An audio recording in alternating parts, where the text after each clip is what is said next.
In previous lecture, we studied about what is biology, what is the difference between living and non-living organisms, and what were the defining properties of living organisms. In this lecture, we will study about different terms related to taxonomy and biology, and we will discuss the rules which are required to name any organism.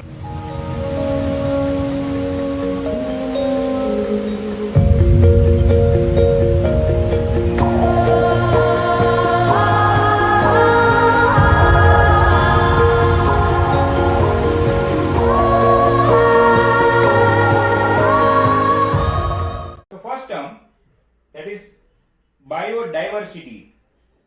What is biodiversity?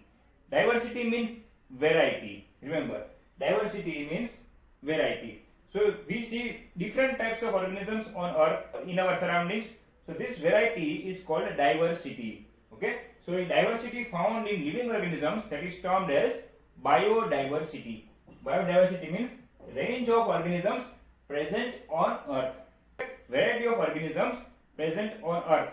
We see different types of organisms surrounding us. Different types of microorganisms, different types of mammals, different types of plants, different types of insects, right?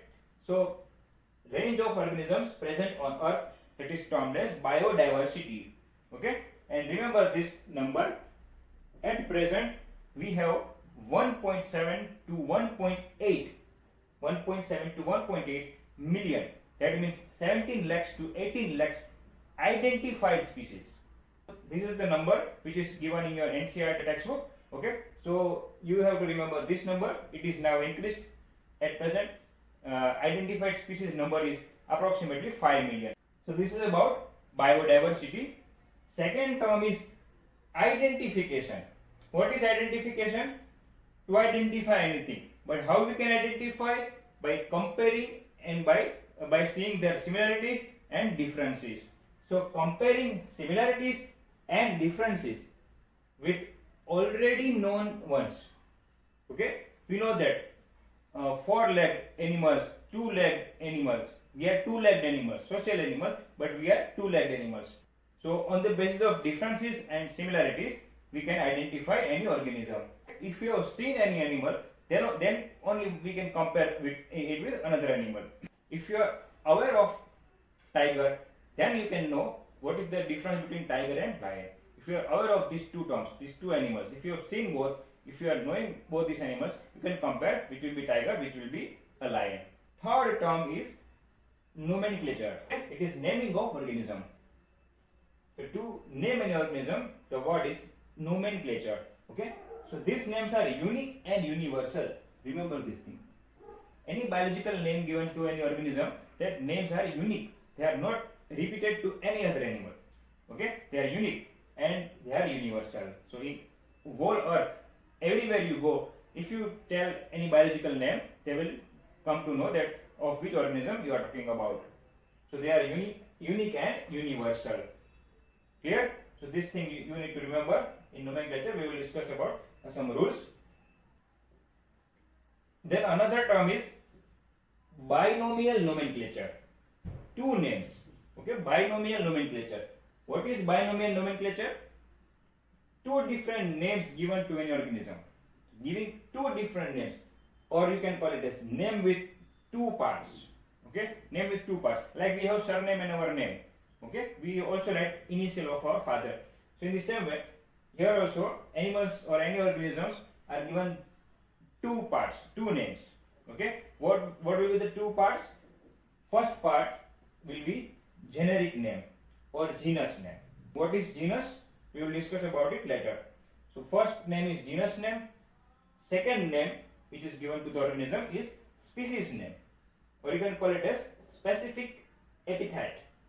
Okay, species name is the second name, genus name is the first name. Is it clear? So biodiversity, variety, identification by knowing differences and similarities we can compare, and nomenclature means giving names. They are unique, universal. Binomial nomenclature was introduced by Carolus Linnaeus. Right? So two different names are given: genus name, species name. Now these names this binomial nomenclature or these two different names are given by ICZN and ICBN. So what is ICZN? ICZN is the international code for zoological nomenclature. For animals, the rules for nomenclature are provided by ICZN for animals. International Code for Zoological Nomenclature. It is frequently asked in MCQ exams. So remember these full forms. ICBN. ICBN means B means botanical, here Z means zoological. So International Code for Botanical Nomenclature. For plants, ICBNs are providing some rules. For animals, ICZN is providing some rules. So rules for nomenclature are given by or provided by ICZN and ICBN. ZN means zoological nomenclature, BN means botanical nomenclature. For animals, ICZN, for plants, ICBN. Now the most important topic from this chapter, that is guidelines and principles for nomenclature. So these guidelines you have to memorize, you have to understand each and everything in this guidelines, these 6 points of nomenclature. So first thing, the biological name should be written in Latin language or a derived Latin language. Okay, so the biological name should be compulsorily in Latin or derived Latin language only, like Panthera leo, Panthera tigris, Panthera pardus. Okay, Panthera leopard, Panthera pardus is the name of leopard, Panthera tigris is the name of tiger, and Panthera leo is the biological name for lion. So this name should be completely in Latin language only. Second rule, biological name, when it is handwritten, you have to compulsorily underline it. So when the biological name is handwritten, it should be underlined, and when the biological name, when you are typing it, when it is in printed form, it should be in italics format. So like this is italics format, and when you are writing with your hand in your notebook, so that time you have to underline it separately. Remember this thing, you have to separately underline genus and species, and there should be space between genus and species. Third point, biological name contains 2 parts. First word should be genus, second word should be species. So first you have to write genus name, and then you have to write species name. Next point, genus name starts with capital letter. So genus name should have only first letter as capital letter. Other letters should be in small. In species name, all letters should be small. So remember this thing, when you are writing any biological name, the genus name has first letter as capital, all of the letters are small. In species name, first letter, second letter, all letters will be in small letters. Next point, the name should be short. The name should be short, precise, and easy to pronounce. Okay, so the biological name should be short, precise, perfect. It should not have any random arrangement. It should be short, it should be precise, and easy to pronounce. Then last point, last guideline, last principle for nomenclature, and this is also one important principle. So name of the author. Here author means father of taxonomy, Linnaeus. Okay, so the name of Linnaeus should be written in abbreviated form, L dot. The name of the author is written in an abbreviated form after the species name. Remember, after the species name, you have to write the author's name as in an abbreviated form. Like Mangifera indica, the biological name for mango. Mangifera is the genus, then space, then species name, all letters small, and then author's name, Linnaeus, L dot.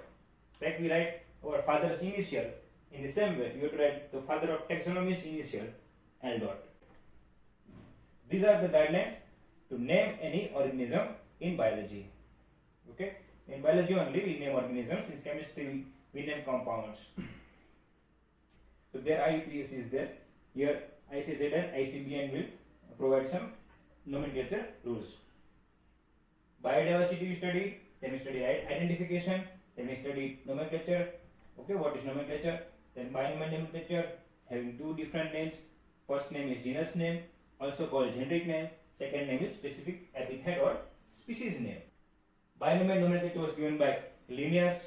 Okay, and these rules are given by ICZN for animals, ICBN for plants. Then we have gone through these guidelines and principles for nomenclature. Okay, all 6 rules you have to remember, and we will practice different biological names in our next lecture. Okay, up till now you just find out which book Carolus Linnaeus wrote. What was the name of the book which Linnaeus wrote for taxonomy?